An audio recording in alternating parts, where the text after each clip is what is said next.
First up, what attracted you to the idea of suiting up as a Jedi again? Was it something that was always in the back of your mind? No, I wasn't always in the back of my mind to play Obi-Wan Kenobi again. I think if you'd asked me after we finished episode 3, when we shot it in 2003, if I would do it again, I would probably most definitely have said no, just because the films were so difficult to make. The technology was, George was like pushing into he was pioneering digital cameras and visual effects to the point where, he wanted to exercise that as much as he could, which meant he was creating more and more of the backgrounds in post-production, which meant for us, we were working more and more on just blue screens, blue set stages, green stages. There was just nothing, my memory of episode 2 and 3 is really vague because there was nothing there. I spent most of episode 2 running around on my own, where I discovered the clone armies and being built and stuff with these tall aliens. And I just spent weeks walking around on a blue stage, speaking to a tennis ball on a stick. And it's really hard work. It's not really anything like what I'd been doing to that point or since, I guess. So it was really hard work. And also they weren't received very well when they came out. So I think if you'd asked me then, I would have said no. I've done my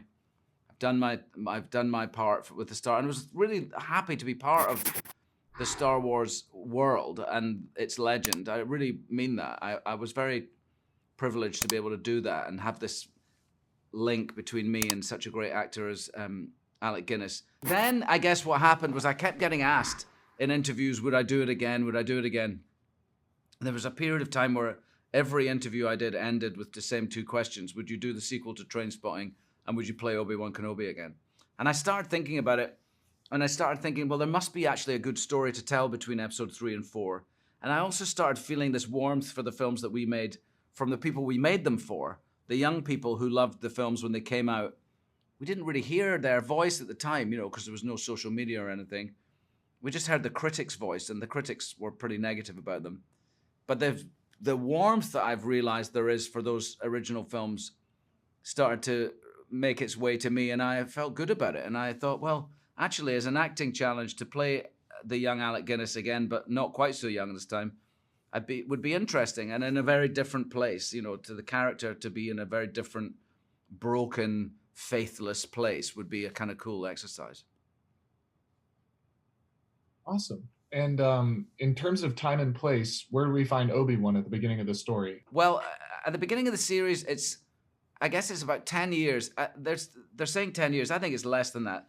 Let's say 8 to 10 years after the end of episode 3. So the Jedi Order have all been destroyed, and those who haven't been killed have gone into hiding. They're not able to communicate with each other because if they use the Force, they feel that they'll draw attention to themselves, and they know that the Jedis are being hunted down to be eliminated. That's the idea. So Obi-Wan Kenobi's living on Tatooine, where we've seen him deliver the baby Luke Skywalker to Uncle Owen and Aunt Beru at the end of episode 3. And he's there trying to live a normal life, but a very solitary life.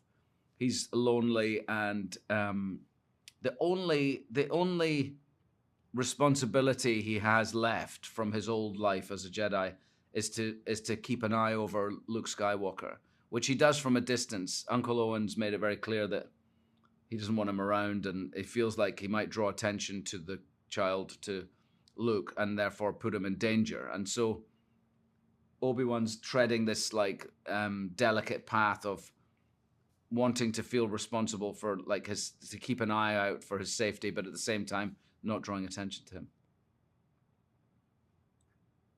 And you answered it a little bit in that one, but if you could delve deeper into what's his frame of mind. At the beginning of the series, Obi-Wan Kenobi's not the man he used to be. He even says that. And he's not living with the Force anymore. He's just working hand to mouth. He's living in the desert, and he's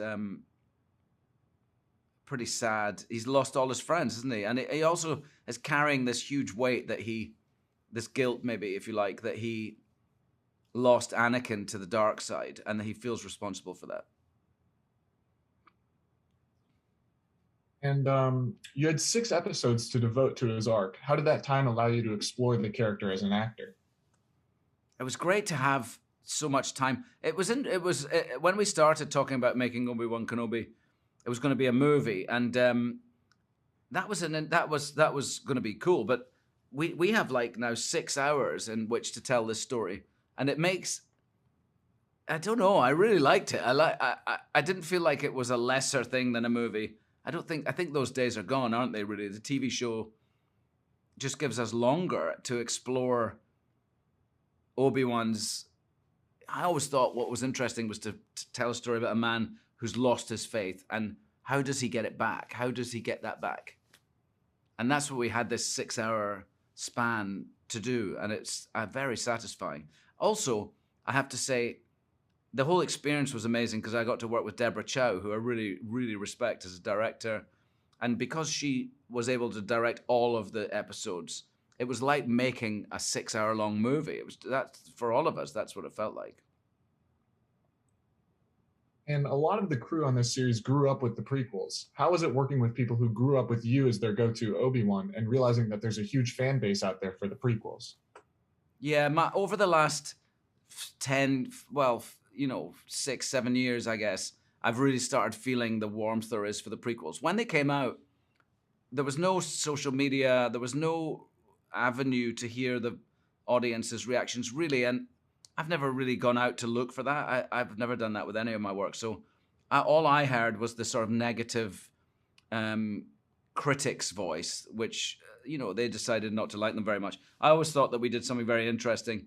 I thought George was pioneering some amazing technology for its time, and therefore, changing cinema, really, which is what he's done with ILM and some of the other the technology that he's pioneered. Digital cameras, we were the first ones to use in episode 2.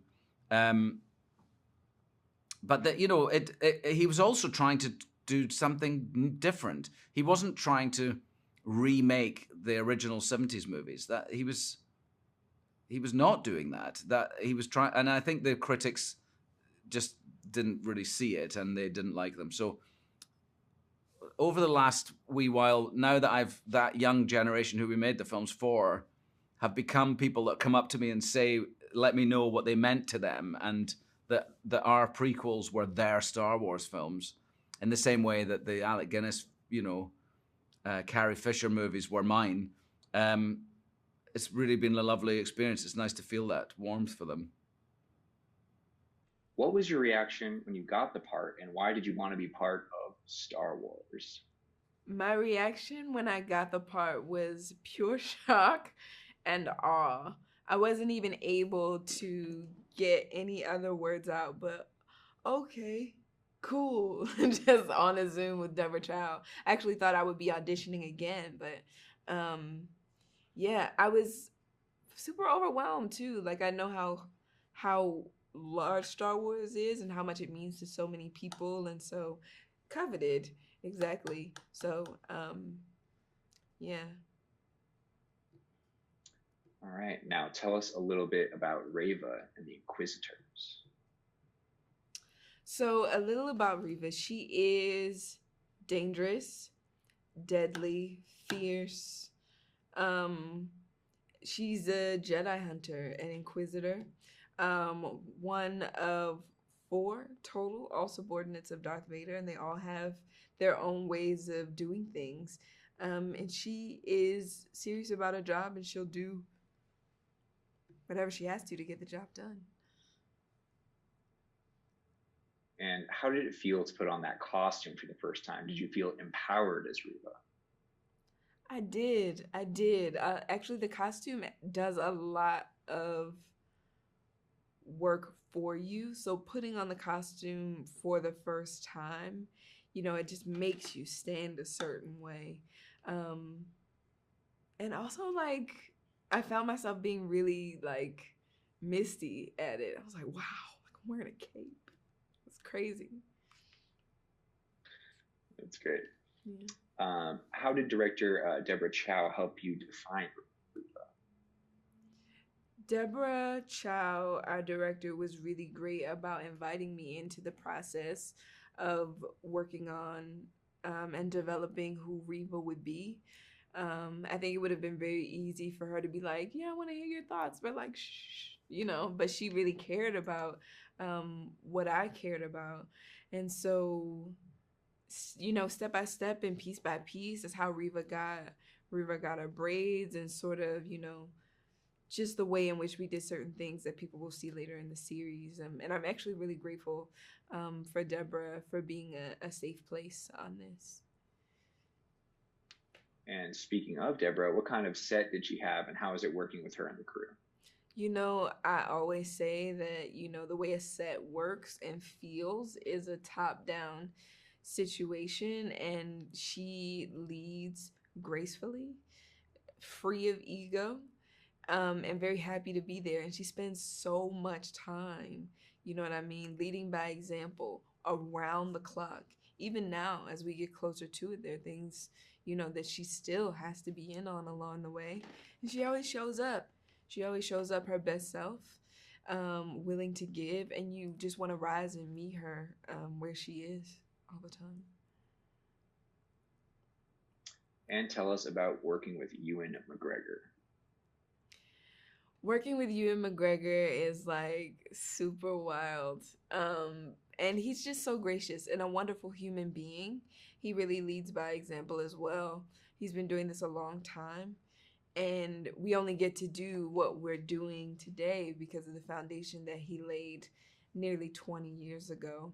And so to be in Star Wars, but to be in Star Wars with Ewan is more than I could have asked for. And what was your training like, and what part of the training did you like the best? Our training was very involved. We had 4 months of training before we ever even touched set. And that was like 5 days a week of like typical workouts, running and strength training. And then 3 days a week on top of that, we'd have Jedi school, which was all about core strength and stunt work and hanging in wires and flipping and how to flip into a power pose and all those kinds of things. And it was really involved. But I think the thing that I appreciated most about it was that we all did it together, though we might have been in separate, pods in the room working on different things. It's nice to look over and see someone who's going just as hard as you are. And so you definitely don't want to be the weak link in the chain. And finally, what can viewers expect from this series? Viewers can expect a wild ride, a 6-part series that absolutely feels like a feature. And I hope they like it. I hope they enjoy it. I had fun making it. I think I can say we all really had fun making it. And so it's going to belong to them very soon. All right, Deborah, first question. Why did you sign on to direct Obi-Wan Kenobi? What appealed to you the most? One of the things I was the most excited about to do with the series and to have the opportunity to do is to tell a more character-driven series. And I loved the idea of doing a limited series because it's such an interesting format. So I was very grateful for this opportunity and also just to get to work with these incredibly iconic characters again. Wonderful. How did your experience on The Mandalorian affect your decision and help shape your vision? I really don't think I could have honestly done Kenobi if I hadn't done Mandalorian first. And it was for a number of reasons. One was just on the practical side of just, having the opportunity to work with everything and get to know the galaxy, because it can be quite a challenging galaxy sometimes to work in. And then also to have, the tutelage and work under Dave and John and to really sort of get the essence and the feel of Star Wars. And then the other thing is the technology is that, we used the same technology that we did on Mandalorian, which is StageCraft. And I was really excited actually to get to continue working with it and to really design a show that was designed for StageCraft. What is the tone of the series?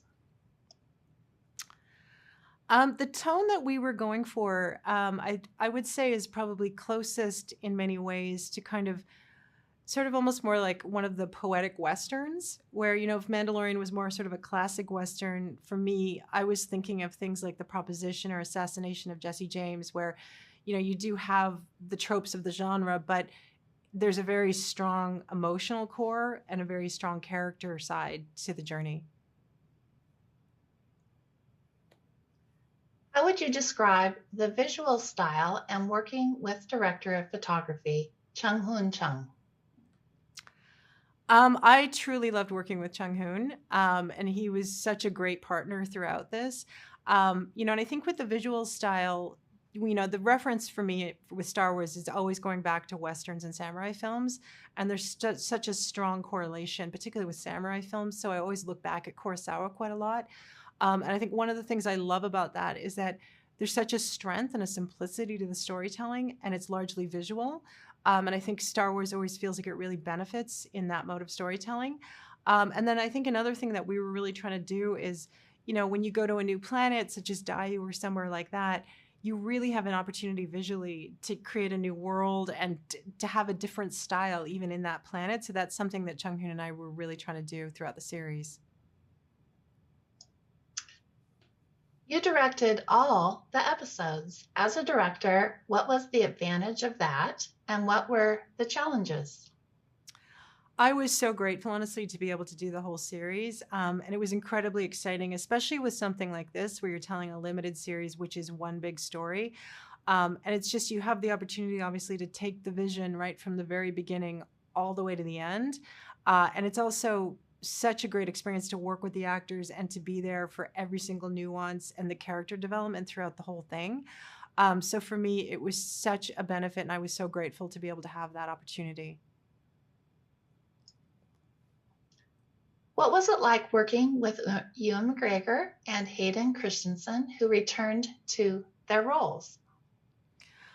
Both Ewan and Hayden were awesome, honestly, and they were such a pivotal component of this, in large part because not only are they amazing actors and great human beings, but also because they just know these characters inside and out. You know, not only did they play them in the prequels, but they've also lived with these characters in their lives since then. So they're such a great guiding touchstone for me to always, their instincts are always correct. So whenever we had a question or wherever there was a line of dialogue that we weren't sure about, we'd go to the actors, and, you know, they always had the right instincts because they just know those characters so well. Tell us about the Inquisitors and how they play as the antagonists and the principal actors who played them. The Inquisitors were, you know, obviously primarily developed obviously in Dave Filoni's Rebels in the animated series, and it was something that we were quite excited to bring into live action. And also for this point in the timeline, they make perfect sense, you know, for the storyline. So, you know, for us, we are 10 years after Revenge of the Sith, so it's a time period in which the Inquisitors have been out there hunting and trying to track down any remaining Jedi. And, you know, obviously we're telling a story about one of the most iconic Jedis in hiding. So it felt a very natural fit to have them be part of the story. Last question. What do you hope viewers experience when they watch the series?